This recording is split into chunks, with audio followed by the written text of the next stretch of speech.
This is Marvel's Thor, an origin story from the Marvel Superhero Storybook Library.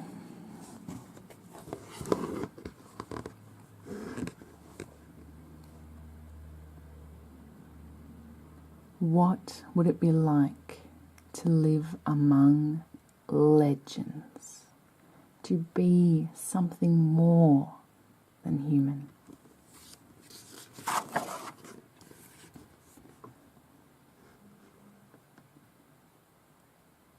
To hold great power in your hands and know how to use it to be feared.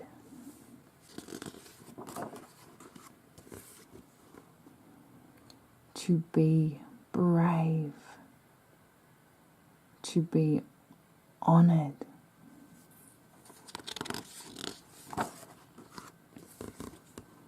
to be mighty.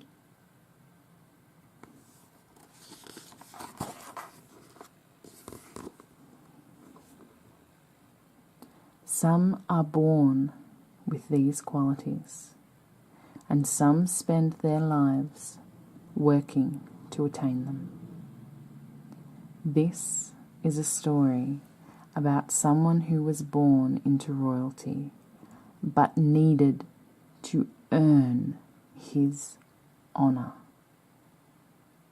This is a story about a hero.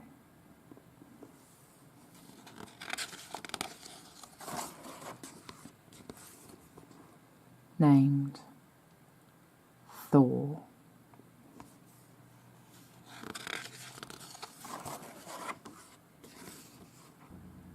Thor's realm was called Asgard.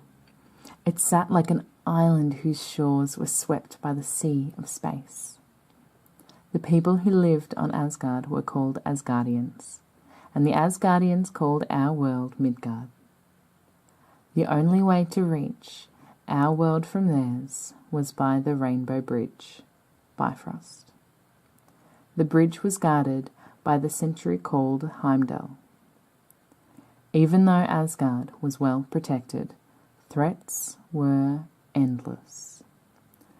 Thor was one of the land's greatest protectors.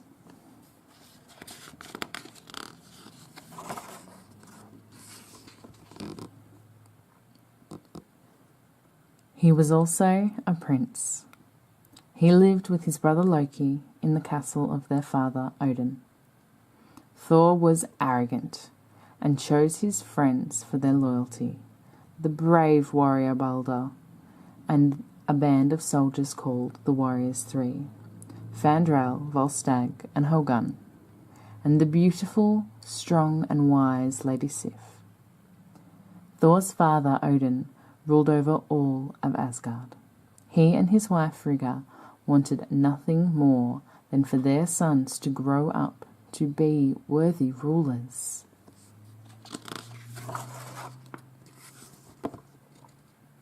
But there could only be one supreme ruler of Asgard, only one who could be like Odin.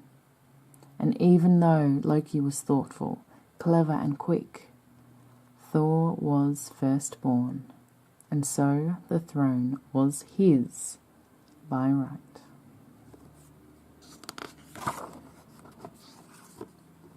To determine when Thor would be ready to rule, Odin had a special hammer made. It was forged from a mystical metal called Uru, which came from the heart of a dying star. The hammer was named Mjolnir, and it held great power. But no one would be able to lift the hammer unless he or she was worthy.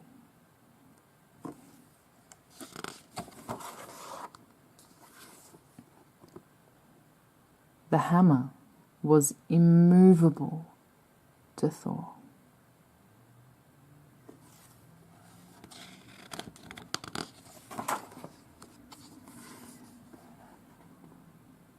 Still, Odin's actions made it clear. The hammer was meant for his firstborn son and no one else. Even so, proving worthy of Mjolnir was not an easy task. Thor spent nearly every moment trying to earn his right to hold the hammer. He performed amazing acts of bravery.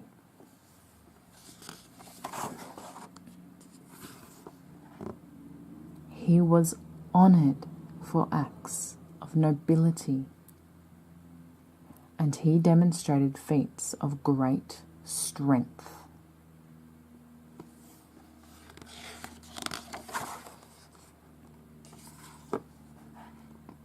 And honour. With every achievement, Thor attempted once more to pick up Mjolnir. It seemed as if he would never raise the hammer more than a few inches from the ground. And then, one day,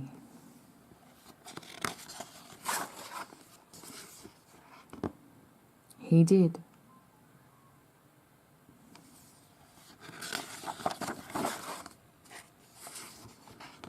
Thor had proven himself worthy of his weapon, and he used it well.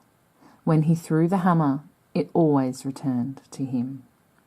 When he twirled it by its handle, he could soar like a winged beast, and when he stamped it twice upon the ground,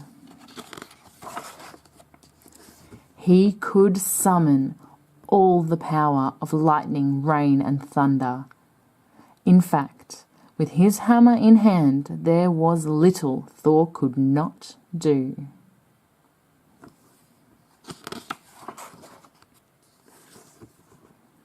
And he knew it. Odin wanted him to be a great warrior, and he had become one. His father wanted him to earn the respect of Asgard, and he had done it. But then Thor began to let the power go to his head, and Odin was not happy. In fact, he had grown quite angry with his son.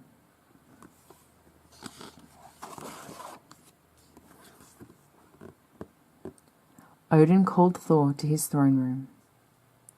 Thor knew that something was wrong. His father rarely summoned him in such a harsh tone. Thor was sure that his jealous brother Loki had spun some lie to get him into trouble. But nothing could have been further from Thor's mind than what Odin had to say to him.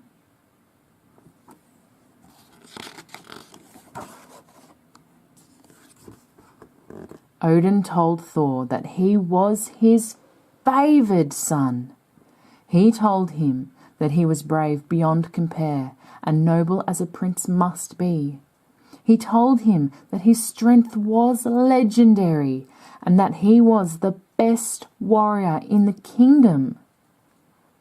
But Thor did not know what it meant to be weak or to feel pain. And without knowing humility, Thor could never be a truly honourable warrior. Odin was angry.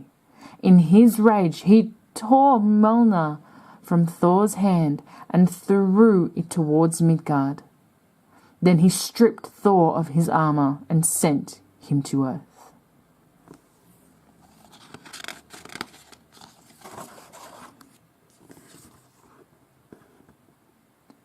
Odin made his son believe that he was a medical student with an injured leg named Don Blake.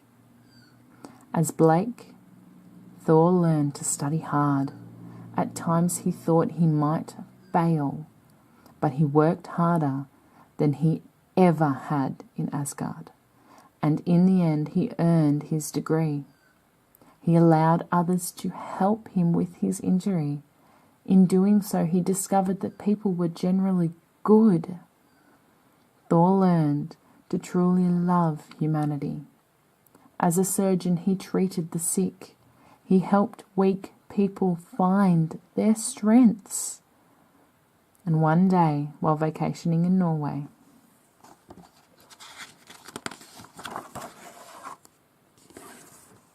Don Blake found himself trapped in a cave. The only possible exit lay behind a boulder. He found a staff on the ground and tried to shove it under the boulder. He tried with all his might to move the rock. He pushed and pushed. Nothing. He was so angry that he took the staff and struck it on the ground. And that's when it became clear that it was no ordinary stick.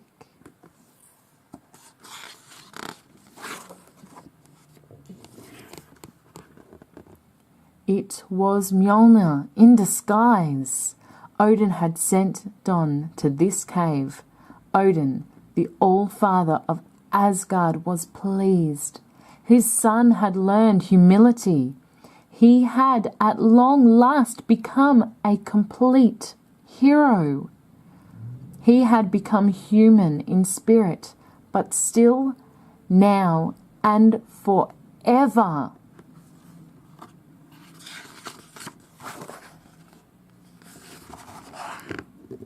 He was the mighty Thor.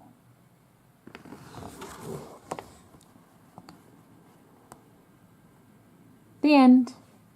Stay tuned for the next installment of the Marvel Superhero Storybook Libraries. Like and subscribe for more videos.